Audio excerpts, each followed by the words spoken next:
이철이의 정치쇼. 민주당의 전재수 의원 뭐 흔히 이제 언론 분류하면 친문 의원이잖아요. 그렇죠. 재선 의원인데 경선 일정 연기하자는 주장을 했다는데 어떻게 보세요, 실장님? 이 재밌죠. 요즘 이제 핫하게 떠오르는 건데 뭐 다들 민주당 이런 겁니다. 공식적으로 그런 이야기 한 적 없다라고 하고 뭐 개인의 의견일 뿐인데 방금 말씀하신 대로 전재수 의원은 친문 직계 또 요즘 이제 핫한 부엉이 멤버 아니겠습니까?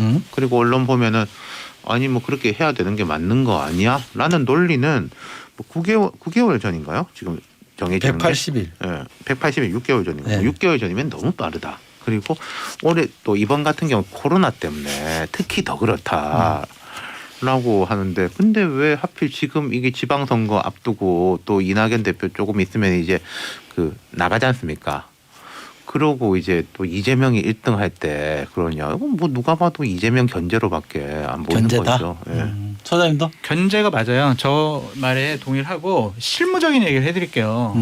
각 당의 당원 당규를 보면은 민주당은 180일 전, 그다음에 국민의힘은 120일 전이에요. 120일, 4개월. 네. 근데 원래는 12월 19일이 대선이었잖아요. 그렇기 때문에 원래대로 하면은 기본적으로 민주당은 7월 달, 국민의힘 같은 경우에는 9월 달에 대선 후보가 뽑히게 돼요. 근데 이제 이번에는 대선이 3월 9일로 이제 연기가 됐다고 해야 되나? 하여튼 3월 9일이잖아요. 네.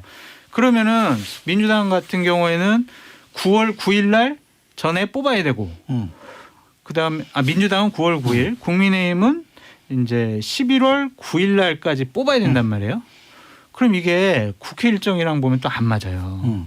9월 달, 10월 달, 11월 달은 정기국회, 뭐 예산 뭐 이런 것들이 있단 말이에요. 그 과정 중에서 국회의를 등한시하고 전당대 여러 가지 대선 후보로 뽑는다. 이거는 좀 여러 가지로 문제가 있다. 그럼 민주당은 상관없겠네. 9월 9일이면.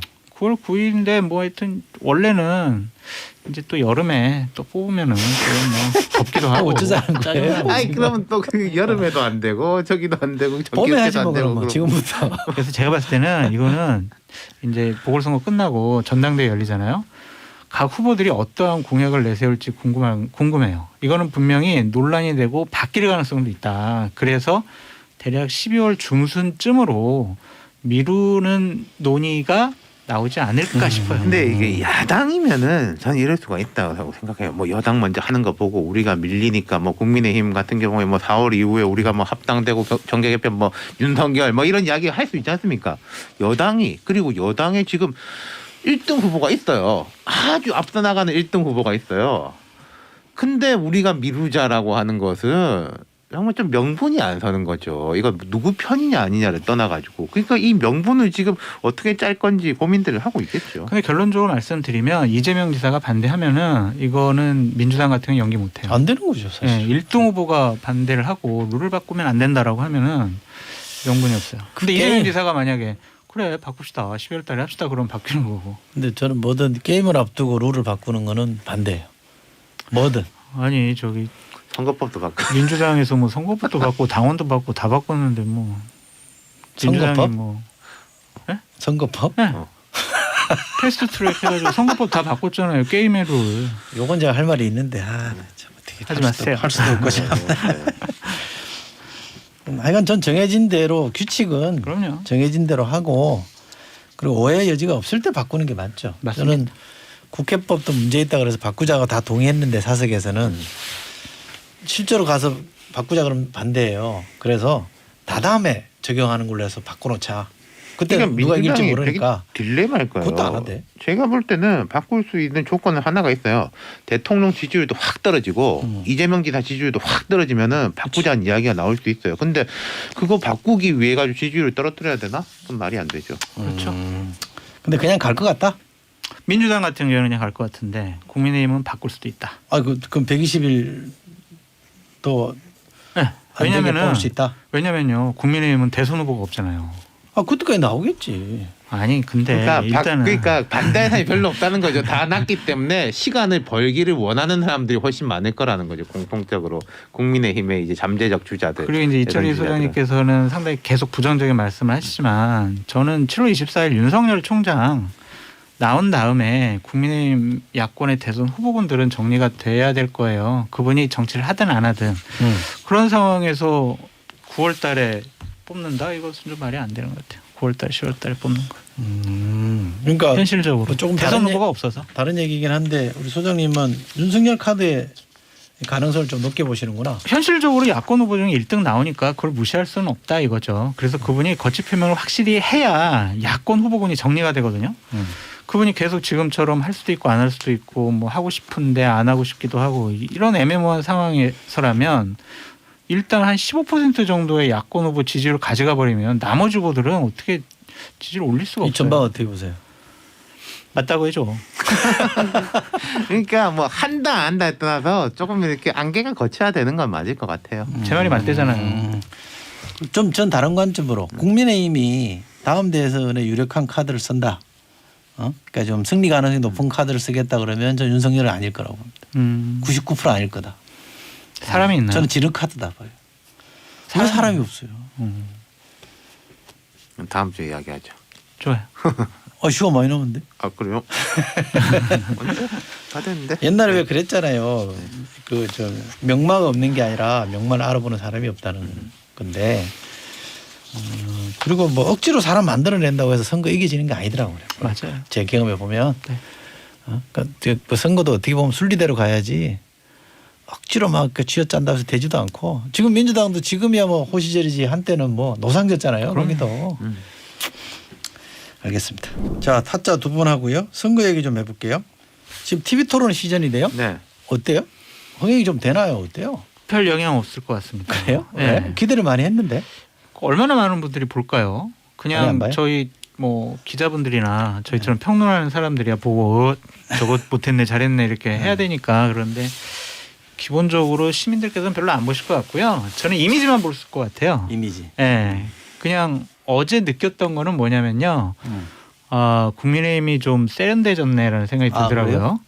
예를 들면 민주당에서는 그냥 전통적으로 하는 것처럼 앉아가지고 두 분이 이제 대화했는데 국민의힘 같은 경우는 배경도 검정색으로 좀 세련되게 했고 이렇게 스탠딩으로 자유롭게 하더라고요.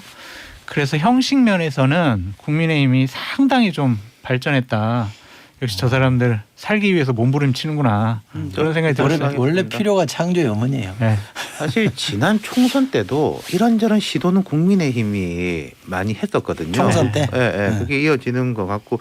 근데 저는 이제 어제 토론 같은 경우에는 이제 말씀하신 대로 지지층이라든지 전문가들만 보기 시작했지만은 이제 좀 슬슬 올라갈 거라고 봐요. 예선의 시작인 것이고 또 이제 코로나 때문에 거의 이제 언택트 선거운동을 할 수밖에 없는 거지 않습니까? 그런 부분 때문에 좀 긴장감이 이제 슬슬 올라갈 거다. 제가 이제 뭐 이게 제 업이다 보니까 그 새 토론을 다 봤거든요. 유튜브도 이제 유튜브로 다 부산 거는 이제 보셨어요? 유튜브로 찾아보고 이제 서울 거는 이제 힘드셨겠다. TV로 보고 이제 뭐 또 오랜만에 보니까 재밌더라고요. 그러니까 이제 좀 올라오겠다 싶고 그 밀도가 옛날보다 되게 높아졌다는 느낌은 들었어요. 사실은 뭐 하나마나한 이야기 이렇게 해가지고 하는 것보다 서로 이제 좀 공방들의 밀도가 높아졌다 그런 느낌은 들었습니다. 저는 사실 나경원 후보랑 오신환 후보가 1대1 대결 했던가요? 네. 맞습니다. 오세훈 후보하고 조은희 후보하고. 맞습니다. 저는 사실은 약자 편을 들었거든요. 조은희 후보나 오신환 후보가 더 잘하면 점수를 잘 받으면 좋겠다 그랬는데. 근데 익숙함의 차이 같아요. 그래요? 그냥 오세훈, 나경원 후보는 워낙 TV 토론도 많이 하고 방송 출연도 많이 해서 익숙했는데 오신환, 조은희 후보 같은 경우에는 그럴 기회가 상대적으로 적었잖아요. 그러한 것이 좀 차이가 있지 근데 이제 않았느냐라는 그것도 생각이 있을 거예요. 누가 잘하냐라는 질문이지만 받아들이기는 나는 이쪽이 좋아. 로 사실 답변하는 분들도 있거든요. 우리가 대선 토론 같은 거 이제 뒤에 여론조사나 평가해 보면은 내가 지지하는 사람이 잘했다. 딱 라고 확정 답변하는 편향이죠. 경우들이 이제 많으니까 지지율 따라 가는 거 그걸 엎으려면은 정말 그 방금 말씀하신 약자 언더독들이 정말 큰 임팩트를 보이지 않으면은 부짓기가 좀 그 윤 실장님 그 분석해 봤을 때 네. TV 토론 보고 이렇게 지지 후보를 바꾸는 수치가 대략 얼마 정도 돼요? 그거는 뭐 저기에 따라 다르지 않습니까? 경우에 따라 다른데 보통 이제 점점 의미가 없다라는 평가들이 많지만은 이제 트럼프 대통령이 이길 때라든지 지난 우리 대통령 선거에서 그 어떤 분이 쭉 빠졌을 때 그때 영향 많이 미쳤죠. 네. 선거 때마다 좀 다르게 나타나는데 되게 사람들이 속내를 잘 안 드러내는 것도 있고 바꿨으면서도 안 바꿨다는 사람도 있고. 그렇죠. 그렇죠. 예? 별로 영향과 차이가 없지 않나요? 근데 중요해요. 중요해요. 예. 사실은 이게 제일 중요한 거는 제 판단으로는 기대치에 못 미칠 때 이게 그렇죠. 데미지가 커요. 잘했냐 못했냐보다. 아 그래서 이제 이번에 안철수 후보 같은 경우엔 기대치가 워낙 낮기 때문에 제가 봤을 때는 뭐 TV 토론이 큰 변수가 안 될 것 같아요. 그 2017년도 같은 경우에는 안철수 후보가 여론조사 1등 나올 때 했거든요. 네. 그때 TV 토론할 때 한 사람 100점 맞을 것 같다라고 했는데 90점 맞으니까 저 사람 너무 못해 그러는데 그때 90점 아니었어요. 아니었어요? 저보다 한 어쨌든 40점 좀 됐어요. 이번에는 한 80점 맞을 것 같은데 90점 맞으면 잘했다고 할 것 그때 같아요. 이제 거꾸로 문 대통령은 원래 약간 좀 눌변 그 이미지가 있잖아요. 근데 생각보다 잘하네 이런 느낌. 그때 저는 그게 컸던 것 같아요. 경선에서 안희정, 이재명 이분들하고 세게 이렇게 예선을 겪으면서 단련을 해서 올라왔던 거죠. 그래서 지금 안철수 후보 측에서는요. 토요일, 일요일 매주 하루에 4-5시간씩 패널들을 초청해서 하드 트레이닝을 하고 있다. 두 사람 안 불려갔어요? 저희는 이분들을 모셔다 놓고 해야 되는 안철수계가 아닌 것 같아요. 아니지. 약간 좀 삐딱한 사람 들다 놔야 제대로 되는 거예요. 저희는 많이 삐딱해서 그래요. 박영선, 우상호 후보 간 토론 어땠어요? 봤어요? 이제 봤습니다. 괜찮았어요? 이게 충돌이 잘 안 된다는 느낌이 있었어요. 그러니까 이제 뭐 우상호 후보가 계속 이제 공격을 하는데 비껴간다. 그리고 박영선 후보가 참 역시 노련하다 그런 느낌. 네. 저는 TV에 잠깐 봤는데 하이라이트만 잠깐 봤는데 박형준 후보하고 이현주 후보 부산시장 네. 보궐선거에서 여기는 좀 세게 붙었던데 그 부분만 봐서 그런가? 이현주 후보가 맞아요. 지속적으로 네거티브를 하고 있죠. 그러니까 개인적인 네거티브, 그런 거 좀 그다음에 안 하면 좋겠어. 공약에 대한 네거티브 다 함께 하고 있어요. 근데 박형준 후보가 잘 받아 넘기는 것 같은데. 그렇죠. 되게 여유로워 이렇게. 보이고 그리고 그 네거티브가 제가 생각할 때 별로 아프지 않을 네거티브인 것 같아요. 지금의 뭐 예를 들어 정책이란 이런 부분 연결된 네거티브는 모르겠는데 뭐 과거에 뭐 보좌관이 뭐 어떻게 했다 뭐 이런 10여 년 전 이야기가 잘 먹힐까 싶은 느낌이었어요. 근데 이제 전반적으로 봤을 때요. 소장님 참 저는 되게 웃겼던 게 뭐냐면 1년짜리 보궐선거잖아요. 서울이든 부산이든.